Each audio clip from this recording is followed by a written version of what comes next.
ನಿನ್ನೆ ಆಪರೇಷನ್ ಸಿಂಧೂರ್ ಬಗ್ಗೆ ಮಾಹಿತಿಯನ್ನು ಕೊಡುವಂತಹ ಸಂದರ್ಭದಲ್ಲಿ ಅಧಿಕಾರಿಗಳು ಮಾಹಿತಿಯನ್ನು ಕೊಡ್ತಾ ಇದ್ದಂತಹ ಸಂದರ್ಭದಲ್ಲಿ ಇಬ್ಬರು ಅಧಿಕಾರಿಗಳು ಮಹಿಳಾ ಅಧಿಕಾರಿಗಳು ಮಾಹಿತಿಯನ್ನು ಕೊಟ್ಟರು. ಅವರಿಬ್ಬರು ಕೂಡ ನಿನ್ನೆಯಿಂದ ಸಾಕಷ್ಟು ರೀತಿಯಲ್ಲಿ ಭಾರತದ ಜನರು ಅವರ ಏನ್ ಹೇಳ್ತಾ ಇದ್ರು, ಯಾವ ರೀತಿಯಾಗಿ ಅವರು ಮಾಹಿತಿಯನ್ನು ಕೊಡ್ತಾ ಇದ್ರು ಅನ್ನೋದ್ರ ಬಗ್ಗೆನೇ ಚರ್ಚೆ ಮಾಡ್ತಾ ಇದ್ರು. ಬೆಳಗಾವಿಯ ಸೊಸೆ ಈಗ ಭಾರತದ ಹೆಮ್ಮೆ. ಕರ್ನಲ್ ಸೋಫಿಯಾ ಖುರೇಶಿ ಬೆಳಗಾವಿಯ ಸೊಸೆ ಅನ್ನೋದು ನಮಗೂ ಕೂಡ ಹೆಮ್ಮೆ. ಈಗಾಗಲೇ ಆಪರೇಷನ್ ಸಿಂಧೂರು ಯಶಸ್ವಿಯಾದ ಬಗ್ಗೆ ಮಾಹಿತಿಯನ್ನ ಸೋಫಿಯಾ ನಿನ್ನೆ ನೀಡ್ತಾ ಇದ್ರು. ಸೋಫಿಯಾ ಬಗ್ಗೆ ಇಂಟ್ರೆಸ್ಟಿಂಗ್ ಆಗಿರುವ ಮಾಹಿತಿಗಳು ಲಭ್ಯ ಆಗಿದೆ. ಸೋಫಿಯಾ ಪತಿ ಗೋಕಾಕ್ ತಾಲೂಕಿನ ಕೊಣ್ಣೂರಿನವರು. ಪತಿ ಪತ್ನಿ ಇವರಿಬ್ಬರೂ ಕೂಡ ಸೇನೆಯಲ್ಲಿ ಸೇವೆಯನ್ನ ಸಲ್ಲಿಸ್ತಾ ಇದ್ದಾರೆ. ಸೋಫಿಯಾ ಪತಿ ತಾಜುದ್ದೀನ್ ಬಾಗೇವಾಡಿ ಕೂಡ ಕರ್ನಲ್ ಆಗಿದ್ದಾರೆ. 2015ರಲ್ಲಿ ಇವರಿಬ್ಬರದ್ದು ಕೂಡ ಲವ್ ಮ್ಯಾರೇಜ್ ಆಗಿತ್ತು. ಸೋಫಿಯಾ ತಾಜುದ್ದೀನ್ 2015ರಲ್ಲಿ ಮದುವೆ ಆಗಿದ್ರು. ಅವರ ಪ್ರೇಮ ಮದುವೆ ಕೂಡ ಆಗಿತ್ತು. ಕರ್ನಲ್ ಸೋಫಿಯಾ ಗುಜರಾತ್ನ ಬರೋಡಾದವರು. ಸದ್ಯ ಸೋಫಿಯಾ ಜಮ್ಮುವಿನಲ್ಲಿ ಕರ್ನಲ್ ಆಗಿ ಸೇವೆಯನ್ನ ಸಲ್ಲಿಸ್ತಾ ಇದ್ದಾರೆ. ತಾಜುದ್ದೀನ್ ಬಾಗೇವಾಡಿ ಝಾನ್ಸಿಯಲ್ಲಿ ಕರ್ನಲ್ ಆಗಿ ಸೇವೆಯನ್ನ ಸಲ್ಲಿಸ್ತಾ ಇದ್ದಾರೆ. ಬೆಳಗಾವಿಯ ಸೊಸೆ ಸೋಫಿಯಾ ಖುರೇಶಿ ಮನೆ ಬಳಿ ಸಂಭ್ರಮಾಚರಣೆ ನೀವು ನೋಡ್ತಾ ಇದ್ದೀರಲ್ಲ ದೃಶ್ಯಾವಳಿಗಳಲ್ಲೂ ಕೂಡ ಎಲ್ಲರೂ ಕೂಡ ಜಯಘೋಷವನ್ನ ಹಾಕ್ತಾ ಇದ್ದಾರೆ. ಕರ್ನಲ್ ಸೋಫಿಯಾ ಮನೆಗೆ ಬರ್ತಾ ಇದ್ದಾರೆ. ಪಟಾಕಿ ಸಿಡಿಸಿ ಭಾರತ್ ಮಾತಾ ಕಿ ಜೈ ಅಂತ ಘೋಷಣೆಯನ್ನ ಹಾಕ್ತಿದ್ದಾರೆ ಸ್ಥಳೀಯರು. ಕರ್ನಲ್ ಸೋಫಿಯಾ ಖುರೇಶಿ ಅವರ ಮಾವ ಗೌಸಾ ಸಾಬ್ ಬಾಗೇವಾಡಿ ನ್ಯೂಸ್ 18 ಜೊತೆ ಮಾತನಾಡಿದ್ದಾರೆ. ನಿನ್ನೆ ಸೋಫಿಯಾ ಮಾತನಾಡಿದ್ದು ನನಗೆ ತುಂಬಾ ಸಂತೋಷ ಆಯಿತು ಅಂತ ಹೇಳಿದ್ದಾರೆ. ಕರ್ನಲ್ ಸೋಫಿಯಾ ಖುರೇಶಿ ನಮ್ಮ ಕರ್ನಾಟಕದ ಗೌರವ ಹೆಚ್ಚಿಸಿದ್ದಾರೆ ಅಂತಾನೂ ಹೇಳಿದ್ದಾರೆ. ಖುರೇಶಿ ಸೋಫಿಯಾ ಖುರೇಶಿ ಬೆಳಗಾವಿಯ ಸೊಸೆ ಅಂತಕ್ಕಂಥದ್ದು ಇವತ್ತು ಬಹಿರಂಗವಾಗಿದ್ದು ಎಲ್ಲರೂ ಕೂಡ ಹೆಮ್ಮೆ ಪಡುವಂತ ವಿಚಾರ. ನಿನ್ನೆ ಇಬ್ಬರು ಮಹಿಳಾ ಅಧಿಕಾರಿಗಳು ಪಾಕಿಸ್ತಾನದ ಮೇಲೆ ಏನು ಉಗ್ರರ ಮೇಲೆ ಅಟ್ಯಾಕ್ ಆಗಿತ್ತು ಅದರ ಬಗ್ಗೆ ಸಂಪೂರ್ಣವಾದ ಮಾಹಿತಿ ಕೊಟ್ಟಿದ್ರು. ಆ ಇಬ್ಬರು ಅಧಿಕಾರಿಗಳ ಪೈಕಿ ಒಬ್ರು ಬೆಳಗಾವಿ ಇರುವಂತಕ್ಕಂಥದ್ದು. ಈಗ ಅವರ ಮಾವ ನಮ್ಮ ಜೊತೆಗಿದ್ದಾರೆ. ಸರ್, ಈಗ ನಿಮ್ಮ ಮಗನನ್ನು ಅವ್ರು ಯಾವಾಗ ಮದುವೆ ಆಗಿದ್ರು, ಎಷ್ಟು ದಿನದಿಂದ ದೇಶ ಸೇವೆಯಲ್ಲಿ ಅವರು ಕೆಲಸ ಮಾಡ್ತಾರೆ? ಮಗನ ಮದುವೆ ಆಗಿ ಒಂದು 12 ವರ್ಷ ಆತ್ರಿ. 2015ರಾಗ ಅವ್ರ ಮದುವೆ ಆಗಿತ್ತು. ಇಬ್ಬರು ಅಲ್ಲಿ ಒಂದೈತರಾಗ ಪೋಸ್ಟಿಂಗ್ ಇತ್ತು. ಲಾಸ್ಟ್ ಅವ್ರಿಬ್ರು ಕರ್ನಲ್ ಆದರು. ಹಿಂಗಾಗಿ ನಿನ್ನೆ ಅವ್ರು ಟಿವಿಯಾಗ ನೋಡಿಕೊಳ್ಳೆ ನಮಗೂ ಒಂದು ಖುಷಿ ಆಯ್ತು, ಹೆಮ್ಮೆ ಆಯ್ತು. ಮತ್ತು ನಮ್ಮ ದೇಶ ಸಲುವಾಗಿ ಅವ್ರು ದುಡಿಯಾಕತ್ತಾರ ಅಂದ ಬಳಕ ನಮಗೂ ಒಂಥರ ಖುಷಿ ಅನ್ನಿಸ್ತಾರೆ. ಈಗ ಸೋಫಿಯಾ ಖುರೇಶಿ ಹೆಸರು ನಿನ್ನೆವರೆಗೂ ಸಾಮಾನ್ಯ ಜನರಿಗೆ ಗೊತ್ತಿರಲಿಲ್ಲ, ಅದು ನಿನ್ನೆಯಿಂದ ಬಹಳ ಪಾಪ್ಯುಲರ್ ಆಗಿದೆ ಸರ್. ಹೌದು ಸರ್, ಎಲ್ಲರೂ ನಿನ್ನಿಂದ ನಮಗೇನು ಮಲಗಾಕ್ ಕೊಟ್ಟಿಲ್ಲ. ಫೋನ್ ಮೇಲೆ ಫೋನ್ ಬರಾಕತ್ತಾವು. ಎಲ್ಲರೂ ಅದೇ ಗೌರವದಿಂದ ಹೇಳಾಕತ್ತಾರ. ಅವ್ರು ಎಲ್ಲಿ ಅವರು ನಿಮ್ಮ ಮಗನ ಜೊತೆ ಯಾವ ಮದುವೆ ಆಗಿತ್ತು? ಸೋಫಿಯಾ ಖುರೇಶಿ ಗುಜರಾತ್ ಬಡೋದರ ಅದವ್ರಿ. ಅವರು ಈ ಥರ ಝಾನ್ಸಿದಾಗ ಇಬ್ಬರು ಒಂದೇ ಜಾಗದಾಗ ಸರ್ವಿಸ್ ಮಾಡಾಕತ್ತರು.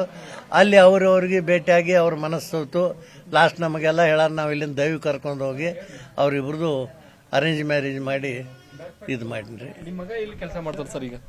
ಈಗ ಅವ ಝಾನ್ಸಿಗೆ ಅದಾನ್ರಿ, ಅಲ್ಲೇ ಈಗ ಪೋಸ್ಟಿಂಗ್ ಆಗಿದ್ರು. ಇಬ್ರು ಕರ್ನಲ್. ಹಾಂ, ಒಂದೇ ಮನೆ. ಇದು ಎಷ್ಟು ಹೆಮ್ಮೆ. ಈಗ ಬೆಳಗ್ಗೆಯಿಂದ ನಿಮಗೂ ಫೋನ್ ಬರ್ತಾ ಇದೆ, ಶ್ರೀಗಳ ಸನ್ಮಾನ ಮಾಡ್ತಾ ಇದ್ದಾರೆ. ನಮಗೊಂಥರ ಭಾಳ ದೊಡ್ಡದ ಹೆಮ್ಮೆ ರೀ ಇದು. ಒಂದು ಈದ್ ರಂಜಾನ್ ಹಬ್ಬ ಇದ್ದಂಗೆ ನಮಗೊಂದು ಹೆಮ್ಮೆ ಆತ್ರಿ. ನಾವು ಅದರಿಂದ ಎಲ್ಲರಿಗೂ ಕೈ ಮುಗಿದು ಹೇಳೋದಂದ್ರೆ ನಾವು ಎಲ್ಲ ಅಣ್ತಂಬರಂಗದೀವು, ಇದೇ ಥರ ಇರೋನು. ಆದ್ರೆ ಪಾಕಿಸ್ತಾನದವ್ರಿಗೆ ಮಾತ್ರ ಚಲೋ ಬುದ್ಧಿ ಕಲಿಸ್ಬೇಕಂತೇಳಿ ನಮ್ಮ ಮಕ್ಕಳಿಗೆಲ್ಲ ಹೇಳೇ ಬಿಟ್ಟಿದ್ವಿ ರೀ. ಹಂಗೇನಿಲ್ರಿ, ಎಲ್ಲ ಚಲೋ ಅದ. ಕೊಂಡೂರಿನಲ್ಲಿ ಎಲ್ಲರೂ ನಿಮ್ಮನ್ನ ಗೌರವದಿಂದ ಕಾಣ್ತಾರೆ. ಹೌದ್ರಿ ಸರ್, ಎಲ್ಲರೂ ಈ ಗೌರವದಿಂದ ಮುಂಜಾನೆದ ಎಲ್ಲರೂ ಕರೆದು ಮಾತಾಡ್ತಿದ್ದಾರೆ ಎಲ್ಲರೂ ಅಂತ. 3 ಜನ ಗಂಡು ಮಕ್ಕಳು ರೀ. ಒಬ್ಬ ಎಲೆಕ್ಟ್ರಿಕ್ ಕೆಲಸ ಮಾಡ್ತಾನ್ರಿ, ಒಬ್ಬ ಅಗ್ನಿಶಾಮಕ ದಳ ಗಾರ್ಡ್ ಅದಾನ್ರಿ, ಒಬ್ಬ ಆರ್ಮಿ. ಸರ್, ಈ ಪಹಲ್ಗಾಮ್ ಘಟನೆ ಐತಲ್ಲ, ಅಲ್ಲಿ ನಮ್ಮ ಏನು ಪ್ರವಾಸಿಗರು ಹೋಗಿದ್ರು, ಆ ಸಂದರ್ಭದಲ್ಲಿ ಅವ್ರ ಮೇಲೆ ಟೆರರಿಸ್ಟ್ ಅಟ್ಯಾಕ್ ಆಯ್ತು. ಆ ಸಂದರ್ಭದಲ್ಲಿ ಇಡೀ ದೇಶ ಏನ್ ಮಾಡುತ್ತಿದೆ, ನಮ್ಮ ಆರ್ಮಿ ಅಂತೇಳಿ ಕಾತ್ರದಿಂದ ಕಾಯ್ತಾ ಇತ್ತು. ತಾವೇನು ಅನಿಸಿಕೆ? ನಮಗೆ ಅಟ್ ಅನ್ಸಿತ್ರಿ, ನಮ್ಮ ಆರ್ಮಿ ಹಂಗೇನು ಲೂಸ್ ಇಲ್ಲ, ಅವ್ರು ಕರೆಕ್ಟ್ ಆದ ಇದು ತಗೋತಾರ ಅಂತ. ಯಾಕಂದ್ರೆ ಮೋದಿ ಅವರು ಹಂಗೆ ಅದಾರ್ರಿ. ಆದರೂ ನಮ್ಮ ಮಕ್ಕಳಿಗೆ ನಾವು ಹೇಳಿದ್ದು ಯಾವಾಗೂ ಹಿಂಸರಿಬಾರ್ದು, ದೇಶದ ಸಲುವಾಗಿ ನೀವು ಯಾವಾಗೂ ಮುಂದೆ ಇರಬೇಕಂತ ಹೇಳಿದ್ದು ರೀ. ಈಗ ಸೊಸೆ ಯಾವಾಗ ಮಾತಾಡಿದ್ರಿ? ಇದೆಲ್ಲ ಆದ್ಮೇಲೆ ಮಾತಾಡಿದ್ರೆ? ಇನ್ನ ಇಲ್ರಿ, ಇನ್ನ ಮಾತಾಡಿಲ್ರಿ, ಇನ್ನ ಮಾತಾಡಿಲ್ಲ. ಮಗ ಮಾತಾಡಿದ್ರಿ. ಮಗನ ಅಲ್ಲೇ ಬಾಜು ಬೇರೆ ಕಡೆ ಅದಾನು. ಆದ್ರೆ ಅವ್ನು ಹೇಳಿದ್ ಏನು ನೀವು ನಮಗೂ ಅಂಜಿಕೆ ಇರಲ್ಲ, ಏನು ಹೆದರ್ಬೇಡ್ರಿ, ನಾವು ಆರಾಮದೀವು, ನೀವೇನು ಕಾಳಜಿ ಮಾಡಬೇಡ ಅಂತ ಹೇಳಿ. ಈಗ ಮಗ ಮತ್ತು ಸೊಸೆ ಬಗ್ಗೆ ಹೆಮ್ಮೆ ಇದೆ? ಹೆಮ್ಮೆ ಐತ್ರಿ ಸರ್, ಭಾಳ ಹೆಮ್ಮೆ ಐತ್ರಿ ನಮ್ಗೆ. ಇದಿಷ್ಟು ಏನಂದ್ರೆ ಸೋಫಿಯಾ ಖುರೇಶಿ ಅವರ ಮಾವ ಹೇಳ್ತಕ್ಕಂಥದ್ದು. ಮಗ ಮತ್ತು ಸೊಸೆ ಇಬ್ರು ಕೂಡ ಕರ್ನಲ್ ಆಗಿ ಕೆಲಸ ಮಾಡ್ತಾರೆ. ಇಬ್ಬರ ಬಗ್ಗೆಯೂ ಕೂಡ ನಮಗೆ ಹೆಮ್ಮೆ ಇದೆ ಅಂತ ಹೇಳಿ ತಮ್ಮ ಅಭಿಪ್ರಾಯವನ್ನು ಹೇಳ್ತಾ ಇದ್ದಾರೆ. ಕ್ಯಾಮರಾಮನ್ ಅಶೋಕ್ ಜೊತೆ ಚಂದ್ರಕಾಂತ್ ಸುಗಂಧಿ, ನ್ಯೂಸ್ 18 ಬೆಳಗಾವಿ. ನಿನ್ನೆ ನಡೆದಂತಹ ಆಪರೇಷನ್ ಸಿಂಧೂರ ಯಶಸ್ವಿಯಾದ ಹಿನ್ನೆಲೆಯಲ್ಲಿ ರಾಜ್ಯದಾದ್ಯಂತ ಮುಜರಾಯಿ ಇಲಾಖೆಯ ದೇಗುಲಗಳಲ್ಲಿ ವಿಶೇಷ ಪೂಜೆಗೆ ಸರ್ಕಾರ ಆದೇಶ ಮಾಡಿತು. ಅದೇ ರೀತಿಯಾಗಿ ಈಗ ಬೆಂಗಳೂರು, ಮಂಡ್ಯ, ಬೀದರ್ನಲ್ಲಿ ಮುಜರಾಯಿ ಇಲಾಖೆಯ ಈ ಒಂದು ದೇಗುಲಗಳಲ್ಲಿ ವಿಶೇಷ ಪೂಜೆಯನ್ನ ಮಾಡಲಾಗಿದೆ. ಭಾರತೀಯ ಸೇನೆಗೆ ಮತ್ತಷ್ಟು ಶಕ್ತಿ ನೀಡಲಿ ಅಂತ ಪ್ರಾರ್ಥಿಸಿ ಪೂಜೆಯನ್ನ ನೆರವೇರಿಸಲಾಗ್ತಾ ಇದೆ.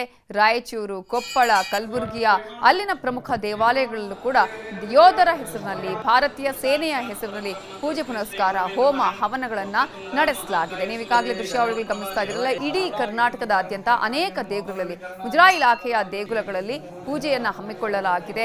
ಪ್ರಥಮ ಪೂಜೆ ನಮ್ಮ ಭಾರತೀಯ ಸೇನೆ, ಭಾರತೀಯ ಸೈನಿಕರಿಗೆ ಅವರ ಆರೋಗ್ಯ, ಅವರ ರಕ್ಷಣೆಯ ವಿಚಾರದಲ್ಲಿ ಸಂಕಲ್ಪವನ್ನ ಮಾಡಿ ಪೂಜೆಯನ್ನ ಮಾಡಲಾಗಿದೆ. ಹಾಸನ, ಮಂಗಳೂರು, ಹಾವೇರಿಯಲ್ಲೂ ಕೂಡ ಪೂಜೆಯನ್ನ ನೆರವೇರಿಸಲಾಗಿದೆ.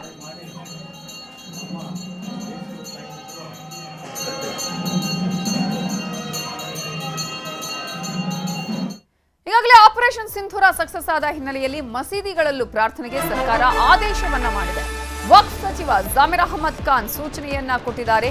ಸೈನಿಕರಿಗೆ ಶಕ್ತಿ ತುಂಬಲು ಪ್ರಾರ್ಥಿಸಬೇಕು ಅಂತ ಹೇಳಿ ಸೂಚನೆಯನ್ನ ನೀಡಲಾಗಿದೆ. ಮಸೀದಿಗಳಲ್ಲೂ ಪ್ರಾರ್ಥನೆಗೆ ಸರ್ಕಾರ ಆದೇಶ ಮಾಡಿದೆ.